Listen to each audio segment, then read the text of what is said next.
Take a look at any clock around you, your phone, your watch, a clock on the wall. No matter where you are in the world, the hands always move in the same direction, clockwise. But have you ever stopped and wondered, why this direction? Why not the opposite way?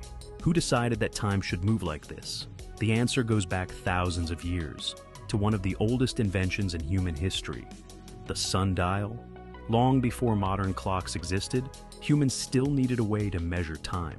Farmers needed to know when to work, travelers needed to know how much daylight remained, and civilizations needed to organize daily life.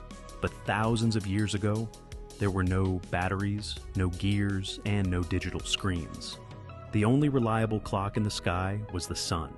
Ancient civilizations carefully watched how the sun moved across the sky every day, and they noticed something interesting. As the sun moved, objects on the ground cast shadows that slowly changed direction. That observation led to one of the earliest time-measuring tools ever created, the sundial. A sundial is actually very simple. All it needs is a stick, placed upright in the ground. This stick is called a gnomon. As the sun moves across the sky, the stick casts a shadow on the ground. Throughout the day, that shadow slowly rotates around the stick. By marking positions of the shadow during the day, people could divide daylight into hours. Ancient Egyptians were already using early sundials over 3,500 years ago. Later, the Greeks and Romans improved their design. But the most important detail was the direction of the shadow. In the northern hemisphere, the shadow moves from left to right during the day, and that movement forms the circular pattern that eventually inspired the design of modern clocks. Fast forward many centuries to medieval Europe. Around the 13th and 14th centuries, craftsmen began building the first mechanical clocks. These early clocks were massive machines powered by weights and gears. They were often placed in church towers so entire towns could hear the time.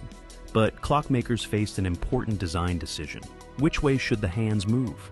Instead of inventing a completely new system, they chose the most familiar reference people already understood, the sundial. People had been reading time from the shadow of a sundial for thousands of years.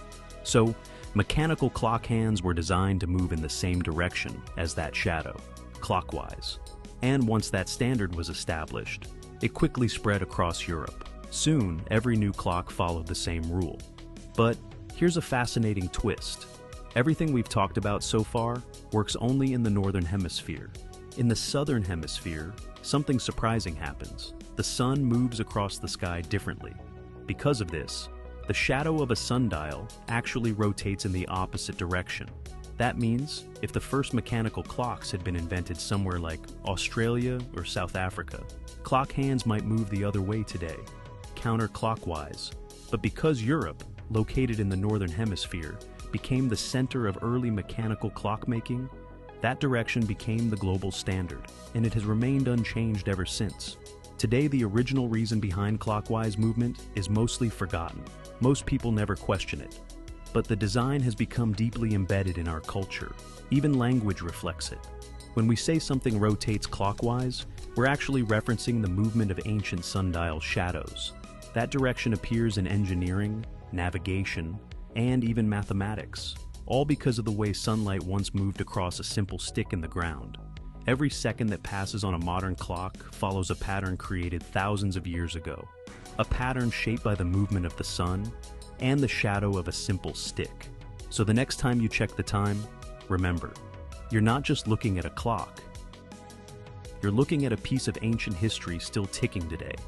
After mechanical clocks appeared, they were installed not only in homes, but also on tall city towers, allowing people to tell time right on the streets. Over time, these clocks became true symbols of cities and nations. For example, some of the most famous clocks are in the UK, Big Ben in London. In the Czech Republic, you can see the renowned medieval Prague Astronomical clock in Prague. In Russia, the famous chimes are located on the Spasskaya Tower in Moscow. In Switzerland, historic clocks can be seen on the Zytglogge Tower in Bern. In Germany, the famous clocks are on the Town Hall, Glockenspiel, Marienplatz in Munich. In Italy, beautiful tower clocks are located on St. Mark's Clocktower in Venice. In Japan, the well-known Sapporo Clock Tower stands in Sapporo. one of the largest clocks in the world, is located on the Abraj al-Bayt clock tower near Mecca. In the USA, famous tower clocks are found on the Philadelphia City Hall clock tower in Philadelphia. And in Spain, the famous clock is located on the square Puerta del Sol clock in Madrid. Despite being located in different countries and built in different eras, they all share one common feature. All of them move in the same direction, clockwise. And the reason for this goes far back, to ancient sundials, which set the direction of time's movement.